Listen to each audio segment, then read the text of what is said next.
Assalamualaikum warahmatullahi wabarakatuh. Nyonya Nunggu Sabri. Ya, ganteng ku Sabri kah? Nak wo ke? Hai, nan wo Nunggu Sabri. Wong. Bek wo rejut. Anjir payah wo jit. Masya Allah, sama merempak. Mana orang si? Kan orang lain kan? Kan bereho nak wo ron. Semuanya. Nak semua me. Wo kero pu ya tung. Ya itu ada. So tung.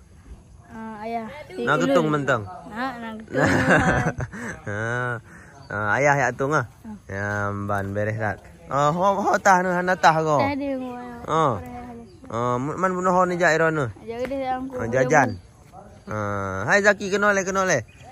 Dak ile keno ile ho nak. Keno ile. Faldi, si Faldi, Faldi sini dulu, Faldi. Mau pulang ke mana Faldi? Mau Lamlo. Mau pulang Lamlo. Faldi orang Lamlo juga? Ya. Hati-hati ya. Ya. Tengku Mulyadi, sini dulu. Katanya nggak pulang. Bukan pulang. Apa juga? Jak main-main. Pulih, agar pulih mau. Berarti ini balik lagi. Ini balik lagi nanti nunggu. Ini 1 hari juga. 1 hari cuman. 1 hari cuman.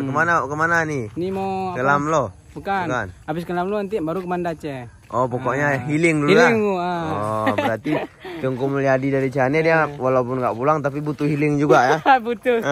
Bukan dalam arti kata nggak pulang total. Ini para pasukan Lamlo ya, hai. Pasukan PD. Kiban lolo. Nah kawo lolo. Tengku Lamlo, hai. Duo si Tengku Lamlo rayo. Ulama Ikra paling rayu. Tengku Lamlo yang kenal le hai rono. Nanu si Tengku Lamlo. Tengku Akbar. Ngan pun wo. Ngan alertum. Hana ge atung wo kro. Bere. Nunggu Ikram sama Ajit. Sama. Nyop Nunggu Ikram ketua pimpinan enggak kan? Salamku kepada penonton yang setia di wafat. Salam semuanya, semoga selamat. Kata-kata satu hari ini. Kata-kata satu hari ini tetap semangat walaupun tidak ada dukungan. Oke, hati-hati. Udah hati-hati. Ya mbak nurung yoka gua nah.